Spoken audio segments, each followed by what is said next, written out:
Hi అండి, welcome to my channel KRR fact world. భారతదేశంలోని ఆంధ్రప్రదేశ్ రాష్ట్రంలోని తిరుమలలో వెలచిన శ్రీ వేణుగోపాల స్వామి ఆలయం గురించి తెలుసుకుందాం. ముందుగా మా ఛానల్ను సబ్స్క్రైబ్ చేసుకొని లైక్ చేసి షేర్ చేస్తారని ఆశిస్తూ, శ్రీ వేణుగోపాల స్వామి ఆలయం తిరుపతిలో ఉన్న ఒక ప్రసిద్ధ పురాతన స్థలం. విష్ణువు అవతారమైన శ్రీకృష్ణుడికి అంకితం చేయబడిన ఈ ఆలయం ఈ ప్రాంతం యొక్క గొప్ప సాంస్కృతిక మరియు మతపరమైన వారసత్వానికి నిదర్శనంగా నిలుస్తుంది. ఇక ఆలయ చరిత్రలోకి వస్తే, శ్రీ వేణుగోపాల స్వామి ఆలయ చరిత్ర దక్షిణ భారతీయ ఆధ్యాత్మికతలో లోతుగా పాతుకుపోయింది. ఈ ఆలయం విజయనగర సామ్రాజ్య కాలం నుండి ఉనికిలో ఉందని నమ్ముతారు. అయితే ఖచ్చితమైన తేదీలు సరిగ్గా నమోదు చేయకపోయినా ఈ కాలం ఆంధ్రప్రదేశ్ పర్యాటకము మరియు ఆధ్యాత్మిక జీవితాన్ని పెంపొందించే హిందూ దేవాలయాల నిర్మాణము మరియు అభివృద్ధికి చాలా లోతైన అంకిత భావానికి ప్రసిద్ధి చెందింది.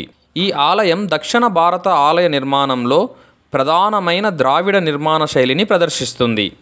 ఆలయంలోని క్లిష్టమైన శిల్పాలు, గంభీరమైన ఆలయ గోపురాలు మరియు స్తంభాలతో అలంకరించబడిన హాలు నిర్మాణ నైపుణ్యానికి దృశ్యమానంగా ఉన్నాయి మరియు పర్యాటకులకు మరియు భక్తులకు ఒక ముఖ్యమైన ఆకర్షణగా మిగిలిపోతాయి.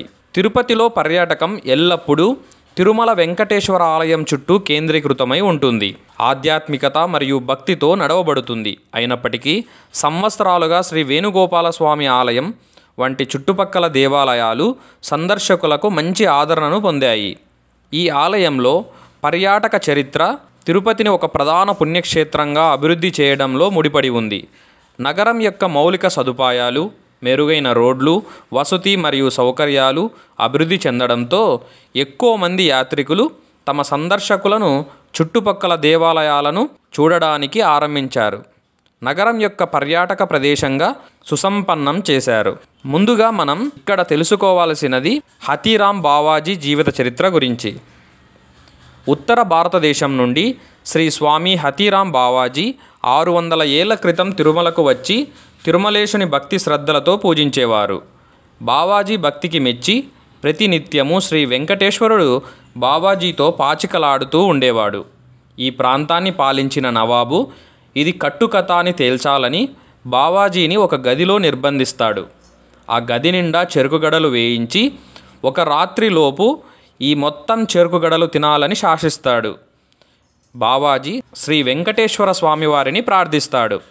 స్వామివారు ఏనుగు రూపంలో వచ్చి ఒక చెరుకుగడ కూడా మిగల్చకుండా మొత్తం తినివేస్తారు. అప్పటి నుండి తిరుమల ఆలయ ప్రధానికారిగా నియమించబడి ఆలయ సమీపంలోనే శ్రీ సీతారామాలయం నిర్మించారు. శ్రీ స్వామివారు ఏనుగు రూపంలో వచ్చారు గనుక హతి అని, రామాలయం నిర్మించారు గనుక రామ్ అని బావాజీకి అప్పటి నుండి హతీరాం బావాజీ అని పేరు వాడుకలోకి వచ్చింది. ఇప్పటికీ ఆలయ సమీపంలో ఉన్న హతీరాంజీ మఠం నందు శ్రీ స్వామివారు పాచికలు ఆడిన పవిత్ర స్థలమును చూడవచ్చును. ఈ ప్రక్కనున్న పవిత్ర స్థలం నందే శ్రీ స్వామి హతీరాం బావాజీ గారు జీవ సమాధి అయినారు. శ్రీ వేణుగోపాల స్వామి దర్శనానికి వెళ్లే ముందు ఎంట్రన్స్ అర్చనకు 5 రూపాయల టికెట్టు, హారతికి 10 రూపాయలు, అభిషేకముకు 1100 రూపాయలుగా టికెట్లు ఉన్నాయి.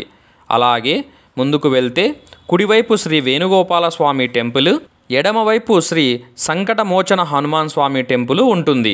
మొదట హనుమాన్ దర్శనం అయ్యాక శ్రీ వేణుగోపాల స్వామి ఆలయాన్ని దర్శించుకోవాలి.